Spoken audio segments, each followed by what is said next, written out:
Good afternoon and welcome to the Midday News. Here's what we have in the bulletin. Bodies of missing St. Catherine farmers found. Hugh Graham resigns as councillor and opposition spokesperson on commerce, science and technology. And later in sports, West Indies to play qualifiers for the ODI World Cup. Thank you for joining us. I'm Shane Masters and here are the details. We begin with news that a legal showdown is looming as the Union of Clerical, Administrative and Supervisory Employees, UCASE, prepares to have the courts rule on the controversial contracts drafted for security guards. As of April 1, the guards transitioned from contract workers to employees. The guards have complained that they are being pressured into signing contracts that would see them being stripped of benefits accumulated over the years. They say their security of tenure would also be negatively affected.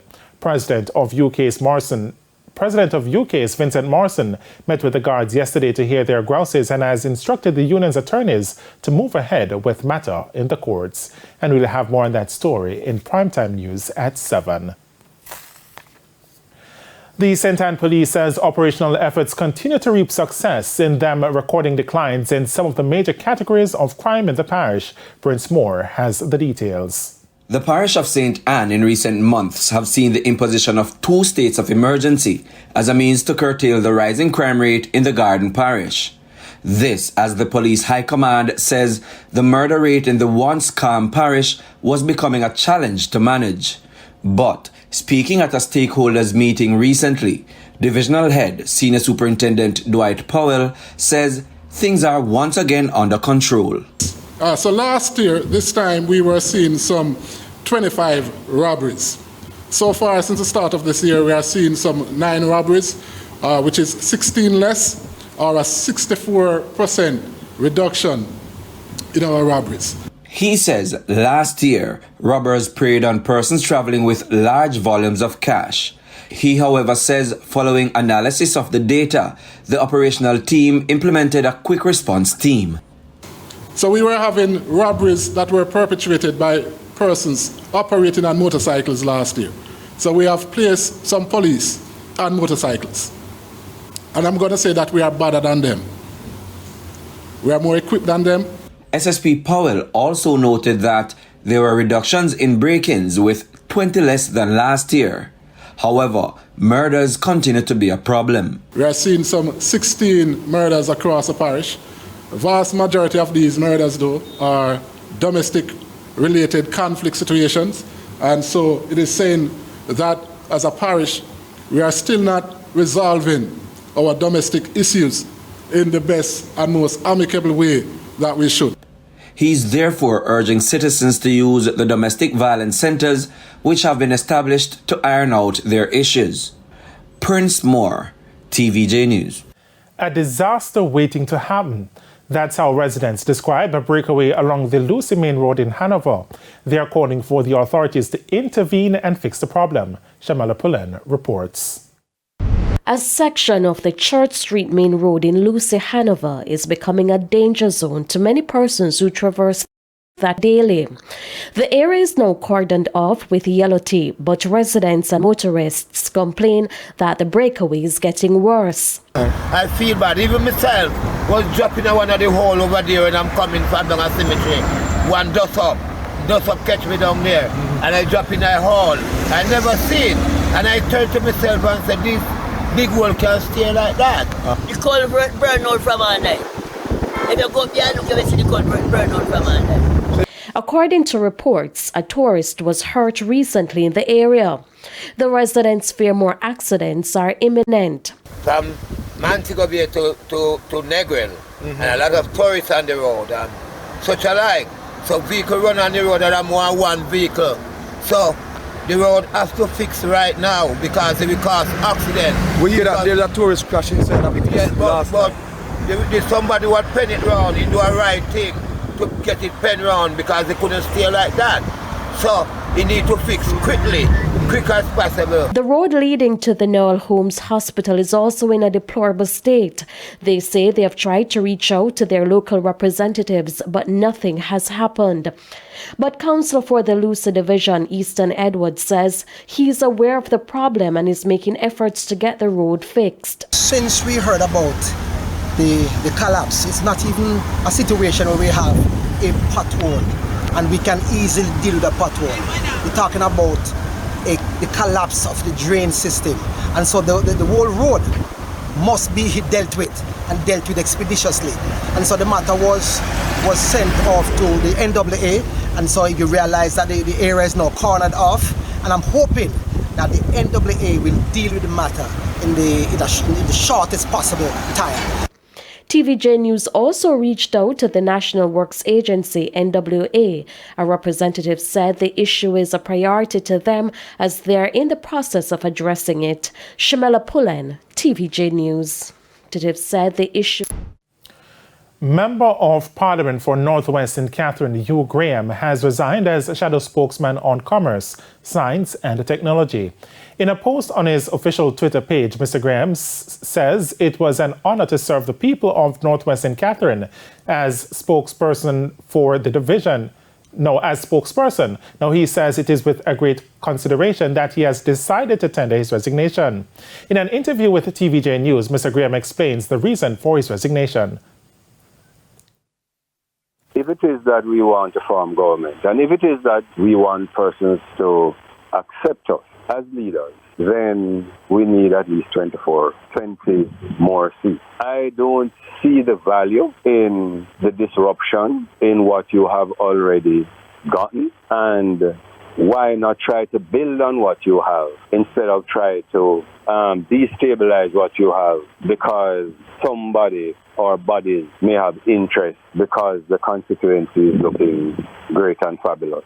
And if that is the case, then I step away and leave it to you.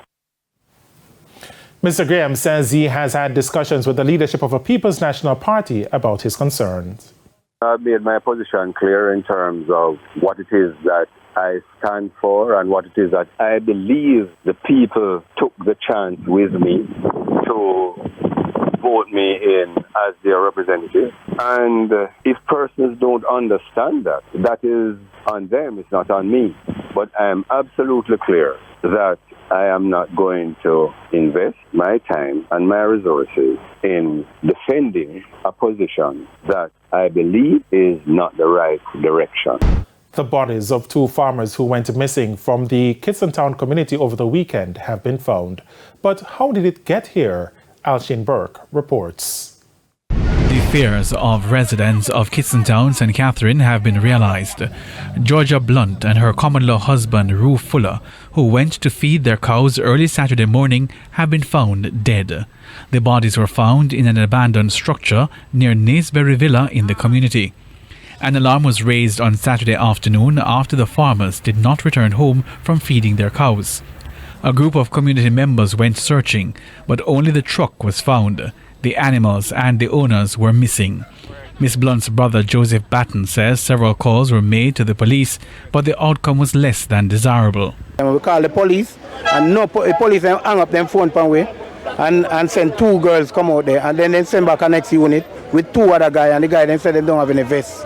They don't have no vest, and then can't come out. On Monday morning, residents heightened their call for the police to be part of the search party, this time without a phone call, but using what they could find to block the main road in the community. What do you want? I want to see JDF, a soldier response to bush and police, really. And this is the insurance, so they're going to help look for the girl. And she don't do nobody nothing, I just girl, we try, we have our 2 cow and our water.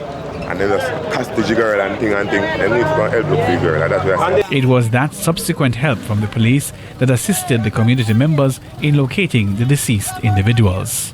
Alsheen Burke reporting for TVJ News. And it's time for a break here on the Midday News, but please stay with us. More stories when we return. Welcome back to the Midday News. Chief Justice Brian Sykes says there has been significant improvement in the backlog of court records. However, he says in order for Jamaica's justice system to be one of the best in the world, it will have to move in the direction of digitisation. Karen Simpson tells us more. The justice system continues to experience great inefficiency due to the backlog of court cases. It is why Chief Justice Brian Sykes has reiterated his call for full digitization of court records. Justice Sykes says with the current backlog in courts across the island, digitizing would ensure greater efficiency in managing criminal and civil cases and eliminate inequities in the system. Pointing to recent chaotic scenes at traffic courts across the island, he says this is an example of how digitization could have reduced or eliminated some of the issues experienced by hundreds of motorists. Digitization, the problem is solved. You enter your name, up comes all of your tickets. The judge wouldn't have to be looking through and turning these sheets. He was speaking at the commissioning of 18 Justices of the Peace at the Church's Teachers College in Hanover recently. And Justice Sykes commended the parish courts for managing the backlog of civil and criminal cases across the island, noting it was now within globally acceptable standards. In the parish of Manchester, you are now on the criminal side with a net backlog of under 2% of criminal cases. Why is that significant? It's actually 1.98%. And why is that significant? According to our statistician, the global standard on average is under 5%. So any court, criminal court, that has a backlog, net backlog now, that is of active cases of under 5%, is considered to be doing excellently. The Chief Justice applauded the Manchester Family Court for devising an efficient system to address the backlog problem in the parish. It's one of the few courts, perhaps the only court in Jamaica, where you have, court at that level now, not the Supreme Court or the Court of Appeal, at the parish court level, where you have your appointments, your dates are given time slots and specific dates. Meanwhile, Justice Sykes cautioned Justices of the Peace not to be swayed by the label ascribed to persons suspected of being involved in criminal activities. He argued that labels such as violent producers could cause JPs to perceive them in a negative light. Carrie Simpson for TVJ News. And it's now time for the Business Minute. Digicel says two groups of creditors have agreed to a massive debt restructuring. The Irish Times reports that the plan would see $1.8 billion of owed sums being written off. Additionally, Digicel's founder Dennis O'Brien's stake in the company could fall to as low as 10%. More than 75% of financiers for $1 billion in loans which became due and holders for $1.2 billion of senior secured bonds issued by the group's Digicel International Finance Limited have agreed to back the wider debt overhaul. They have held out until now as they worked out the details of over-interest or coupon payments. The so-called March 2023 bondholders have now granted Digicel a further 15 days grace period to formalize a restructuring support agreement which would recapitalize the business and place it on a firm and sustainable footing for the future.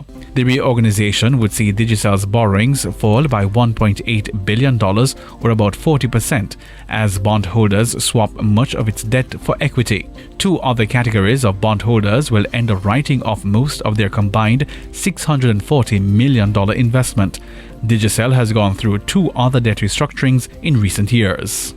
Oil prices spiked Monday after OPEC producers unexpectedly announced that they would cut output. Brent crude, the global benchmark, jumped 5.31% to $84.13 a barrel, while WTI, the US benchmark, rose 5.48% to $79.83. Both were the sharpest price rises in almost a year. And that's it for the Business Minute. I'm Hal Shaneberg. Time now for the top regional and international stories. In the region, Guyana's immigration department says it is facing challenges keeping track of the movements of migrants from West Africa, particularly in the aftermath of a recent boat tragedy. At least 3 citizens from the Cameroons lost their lives a few days ago after the vessel they were traveling in from Antigua capsized off the coast of St. Kitts and Nevis. 16 survivors were rescued from the rough seas, but another 13 remain unaccounted for.